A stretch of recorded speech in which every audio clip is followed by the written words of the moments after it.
Nah, belum lagi masalah kedekatan dia dengan para radikal ya, Rizik dengan Taliban malah dia jadi inisiatornya juga kan, yang mengundang datang itu pejabat presidennya Taliban ke sini begitu.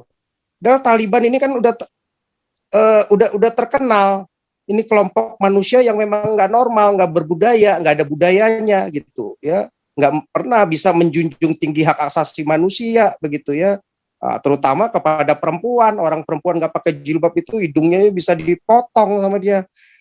Anak-anak yang studi aja, sekolah aja begitu sekolah bisa dipotong hidungnya begitu, mukanya dicacatin, ini kan nggak ada adabnya gitu, barbar, manusia gerombolan barbar, malah didatengin inisiator, ya kan bodoh, sekelas negara Indonesia ini sekelas wapresnya modelnya seperti itu begitu, jadi ya nggak heran lah mental Taliban juga ini, bahkan sebelum Taliban lahir ini udah bermental Taliban, sejak muda juga dia udah rasis sebenarnya waktu di HMI begitu. Ya, dari mana nih ajarannya dia bisa jadi rasis? Ya itu, jadi nggak heran dia tuh rasis, benci terhadap orang etnis China, etnis non Muslim.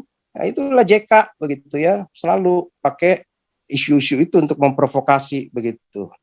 Nah, jadi kedekatannya juga dengan FPI ya dipakailah itu semua, dengerin dia ya, mungkin kedekatan dia dengan yang ngebangun FPI itu kan mungkin Kiflan Zain, siapa tuh bekas mantan Kopassus itu, Mufdi ya, PR yang menculik, diisukan menculik para aktivis dulu 98 ya, bukan 98 96 ya.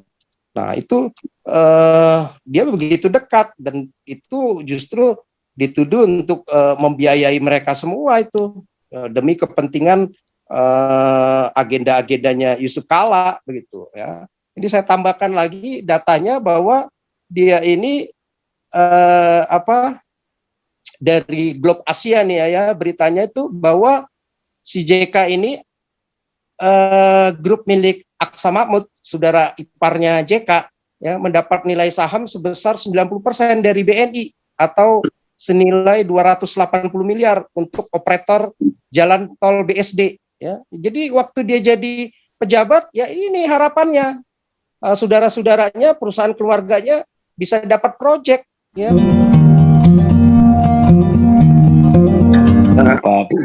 Pak Frans, saya tambahin sedikit mengenai JK. Ini kan yang silakan, Pak saya, iya thank you. Sampai saat ini kenapa dia terus jadi ketua Dewan Masjid itu? Karena dari situ sebenarnya cara-cara yang nggak bagus itu dibangun. Kan DKI kan dulu hancurnya karena itu. Dari masjid itu mereka bisa leluasa. Nah, pemerintah ini seharusnya udah mulai dong. Dan saya ingatkan kalau 98 seperti 98 terjadi lagi, udah nggak usah repot-repot tangkep JK, karena dia itu memang udah pasti dia udah punya mastermind dari kerusuhan itu. Itu aja lah Pak Frans. Kadang-kadang kita nggak ngerti ini pemerintah dan keamanan negara ini udah dikuasai benar-benar sama dia. Itu aja, dan kita orang-orang yang non ini harus jeli gitu loh, ngikutin kegiatan mereka. Makanya kan ada suhu kita, ya kan, Pak Ponto. Belajarlah sama beliau. Bagaimana mengantisipasi jangan sampai terjadi genosida lagi kayak zaman 98 itu. Ya kan? Itu aja Pak Frans, thank you ya. Iya, itu yang paling itu juga rupanya bukan cuma Dewan Masjid. Dia juga Palang Merah Indonesia loh. PMI, iya, Pak. Iya. Aduh. Waduh. Itu rawan juga itu. Itu kan strategis sekali itu Palang Merah Indonesia loh.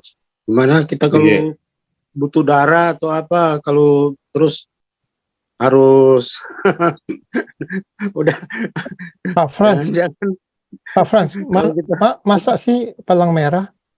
Iya, Palang Merah betul. Loh, kalau Palang Merah kan ada jin kafir ya Pak? Iya, ada Red Cross itu. Iya, ada jin kafir. Yang saya khawatirkan itu ya jangan-jangan kita disuruh syahadat dulu baru bisa dapat darah. Enggak, darahnya ada dua macam, darah halal atau darah kafir. Iya ya. Oh, ini Pak SK. Pak SK, silakan Pak SK. Silakan Pak SK. Iya Pak, saya tambahin lagi kan, saya kelupaan. Jadi dia kan sebut kemarin itu ekonomi Indonesia dikuasai Cina ya. Lagi-lagi dia ingin membangkitkan sentimen ya di bumi Cina itu, bikin dikotomi lagi, bikin friksi lagi. Ya, ya saya tahu lah, udah motivasinya tujuannya itu mau jadi bak hero lagi seperti kayak Anies kemarin itu kan, mau jadi friksi pakai itu lagi lah, politik identitas itu, friksi pribumi Cina itu. Nah, jadi dia ini udah jelaskan, mestinya dia sebagai pengusaha juga udah tahu ya, bahkan teman-teman dia mungkin Yusuf Wanandi yang masuk kabinet dia juga ada di situ ya, bahwa memang udah jelas keturunan etnis China itu, Tionghoa itu udah menguasai ekonomi dunia. Sekarang udah China ya, yang negara jelas-jelas yang tadinya miskin bisa bangkit luar biasa begitu, bahkan penduduknya jauh lebih besar 5 kali, jadi tingkat kesulitannya lebih kompleks dibanding Indonesia mesti begitu ya. Ya, jadi bukan hanya di China juga, bahkan di negara Malaysia, ya, Australia, Amerika, Jerman, semuanya ya karena ras China ini ya memang punya karunia untuk berbisnis, berdagang, ya. Mestinya dia bikin statementnya bukan cuma stop begitu aja dikuasai China, dia mesti ngomong, pribumi mesti belajar. Kasih tahu apa kiat-kiatnya. Tapi kalau dia stop cuma dikuasai China, ya itu tendensiusnya ya ingin memprovokasi, ya bikin dikotomi begitu. Cuman karena sudah ditanya, akhirnya dia ngebantah, biasalah ya. Model Stengkuni ya begitu kan, begitu. Jadi orang ini memang wawasannya sebenarnya sempit pikirannya, ya nggak ada intelektualitasnya sebenarnya, ya cuman model pedagang aja. Ya orang-orang bodoh aja, kadrun-kadrun yang memang wawasannya sempit, gampang dibodohi ya. Orang ini memang kelihatan dia serakah begitu, ingin berkuasa lagi lewat jabatan. Kalau dia sekarang nggak bisa berjabat, ya menjabat minimal dia bisa pakai orang lain, ya dalam hal ini sekarang Anies nanti ya. Udah seperti itulah orang-orangnya dia itu kan banyak ya. Jadi sekarang aja kan anak apa sih keponakannya kan ketangkap lagi kan, kasus kan. Jadi siapa si JK ini nggak jauh lah, itu mestinya Jokowi berani tegas, KPK berani tegas begitu ya. Jadi ya kita berharap lah ke depan pemerintahan Indonesia jauh lebih baik, berani tegas terhadap para koruptor begitu, siapapun ya. Walaupun dia mantan wapres, sekalipun dia mantan presiden pun kayak di Korea berani, di Jepang aja berani mengundurkan diri begitu, nggak usah tunggu ini di penjara begitu. Nah, belum lagi masalah kedekatan dia dengan para radikal ya, Rizik dengan Taliban, malah dia jadi inisiatornya juga kan, yang mengundang datang itu pejabat presidennya Taliban ke sini begitu. Dan Taliban ini kan udah terkenal, ini kelompok manusia yang memang nggak normal, nggak berbudaya, nggak ada budayanya gitu ya, nggak pernah bisa menjunjung tinggi hak asasi manusia begitu ya. Terutama kepada perempuan, orang perempuan nggak pakai jilbab itu hidungnya bisa dipotong sama dia. Anak-anak yang studi aja, sekolah aja begitu sekolah bisa dipotong hidungnya begitu, mukanya dicacatin, ini kan nggak ada adabnya gitu, barbar, manusia gerombolan barbar, malah didatengin inisiator, ya kan bodoh, sekelas negara Indonesia ini, sekelas wapresnya modelnya seperti itu begitu. Jadi ya nggak heran lah mental Taliban juga ini, bahkan sebelum Taliban lahir dia udah bermental Taliban, sejak muda juga dia udah rasis sebenarnya waktu di HMI begitu. Ya, dari mana nih ajarannya dia bisa jadi rasis? Ya itu, jadi nggak heran dia tuh rasis, benci terhadap orang etnis China, etnis non Muslim. Nah, itulah JK begitu ya, selalu pakai isu-isu itu untuk memprovokasi begitu. Nah, jadi kedekatannya juga dengan FPI ya, dipakai lah itu semua, dengerin dia. Ya mungkin kedekatan dia dengan yang ngebangun FPI itu kan mungkin Kiflan Jen, siapa tuh bekas mantan Kopassus itu, Mufdi ya, PR yang menculik, diisukan menculik para aktivis dulu 98 ya, bukan 98, 96 ya. Nah itu dia begitu dekat, dan itu justru dituduh untuk membiayai mereka semua itu demi kepentingan agenda-agendanya Yusuf Kala begitu ya. Ini saya tambahkan lagi datanya bahwa dia ini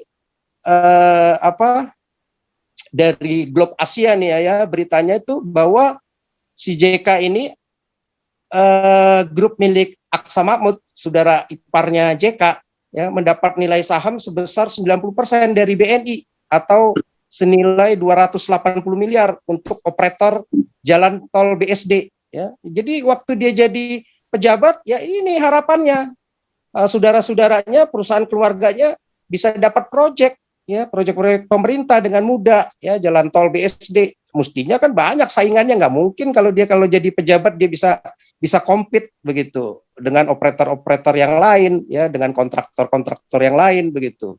Nah, belum lagi lisensi pembangunan jalan tol senilai 440 miliar di Sulawesi bersama PT Jasa Marga ya, juga diperoleh grup ini ya, grupnya Aksa Mahmud gitu.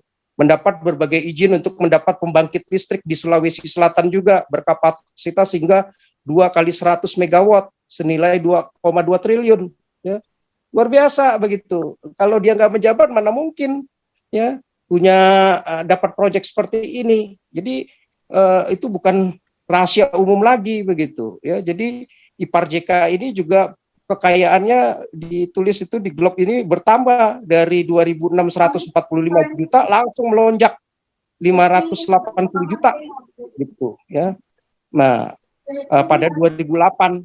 Jadi pada 2000 berapa ini 10 aja langsung naiknya 5 kali lipat katanya. Aksa Mahmud di nomor 75 orang terkaya langsung melonjak naik peringkat ke nomor 19 orang terkaya di Indonesia berdasarkan Globe Asia begitu ya. Jadi kita bongkarlah sekalian gitu biar rakyat Indonesia tahu begitu siapa ini sosoknya JK begitu ya.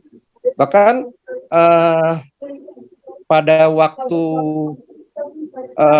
ini juga PT Bosowa Corporindo kita udah pernah sebut juga ya, memiliki kredit macet di Bank Rakyat Indonesia terbuka sebesar 4 triliun ya, minjem utang tapi nggak mau bayar begitu, tapi so tahu begitu ya. Ini orang sama model kayak Abu Rizal Bakri juga di Lapindo ya, udah menyengsarakan rakyat banyak tapi ya itu maunya kredit macet nggak mau bayar begitu ya, pakailah 4 triliun itu ya. Ini baru ini nih ketahuan ini ya, di 2020 kredit macet ini menjadi alasan dibalik surat keputusan OJK mengenai status perseroan sebagai pemegang saham Bank Bukopin. Nah, ini kan juga dia kasus nih dengan Bank Bukopin begitu. Diatur waktu dia jadi wapres begitu ya, sehingga Bukopin jadi problem dengan masalah keuangan dengan OJK begitu. Ya, ini untuk demi kepentingan bisnis keluarganya ya, belum lagi pergerakan-pergerakannya ya yang tadi kita ngomong di politik identitas, memecah belah Gus Dur dengan ini segala macam ya, supaya dia bisa jadi wapres gitu ya. Itu tambahannya Pak Wang, terima kasih. Ya, terima kasih Pak SK. Ya, kalau Pak SK ini datanya sangat lengkap, akurat. Dan ini sudah jam 12:10 ini kalau waktu Indonesia bagian Barat. Bagaimana? Apa mau kita teruskan lagi Pak Andi atau gimana Pak Andi? Halo Pak Andi. Tak rasa nggak ada yang resign lagi Pak, jadi ya sudah tutup aja deh, tanya Pak Paul. Iya Pak Paul. Pak Paul masih monitor Pak. Pak Paul. Pak Paul masih monitor. Ya udah tutup aja deh Pak Frans. Ya, udah nggak ada. Ya suruh si Teddy ini sembahyang. Kacau sekali. Saya mau dengar yang itu, yang sembahyang embun pagi tadi. Oh ya, Oh, benar. si Aldo. Benar. Si Aldo. Nah, Bukan, yang embun pagi tadi, yang berbagi. berdoa untuk Amerika Serikat. Ya, si Teddy. Itu kerjanya si Teddy. Penakut Yang ya, tadi saya. pagi, Pak. Yang tadi Iya. pagi. Tadi pagi kan wakilnya doang. Wakilnya nggak berkuasa, Pak. Teddy, sembayang lo. Tapi begini, saya mungkin sedikit saya tambahkan lagi yang ini terkait dengan bisnis si Kalajengking ini. Dia itu kerjasama dengan Turki, Pak. Turki yang Erdogan itu. Jadi mendatangkan ada beberapa kapal di Indonesia, kapal yang pembangkit listrik yang terapung. Nah, itu dia salah satu inisiatornya. Gitu. Jadi Turki. dia seneng dong Erdogan menang lagi. Iya, dia Morman. kerjasama dengan Turki itu. Oke lah, Iya, benar. begitu. Jadi itulah mungkin tambahan ya. Ya, silakan Pak Teddy mau berdoa karena Pak Andi katanya lagi apa ini? Lagi kurang mood. Lagi kerja. ya cuma saya himbau lah sebagai umat Islam. Saya percaya Anda semua adalah orang-orang yang baik, punya mental yang baik dari Sabang sampai Merauke. Cuman saya bilang kalau Anda punya ibadah baik, ya di mana saja. Saya percaya Anda semua baik. Janganlah dikooptasi dengan politikus yang mempergunakan jemaat yang ada di masjid untuk dimobilisasi karena digunakan sebagai alat politik. Nah, inilah yang benar Pak SK bilang, karena mereka PSDM parah.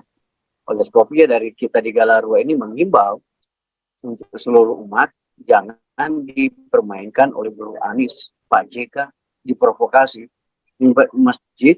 Jemaat itu sebagai alat politik untuk mencapai kekuasaan. Ya, kalau Anda mau merasa tidak ikut serta dalam cara-cara seperti ini, maka negara kita akan terbangun dengan baik. Karena sebenarnya jemaat-jemaat ini yang Islam ini adalah baik. Karena otaknya dicuci dengan orang-orang jahat, maka jadi jahatlah mereka. Pemikirannya jadi itu Pak, jadi gambarannya jadi anarkis begitu. Karena diprovokasi orang politik cuma kepentingan keluarganya, kekayaannya. Nah, gejala-gejala ini umum terjadi di negara kita.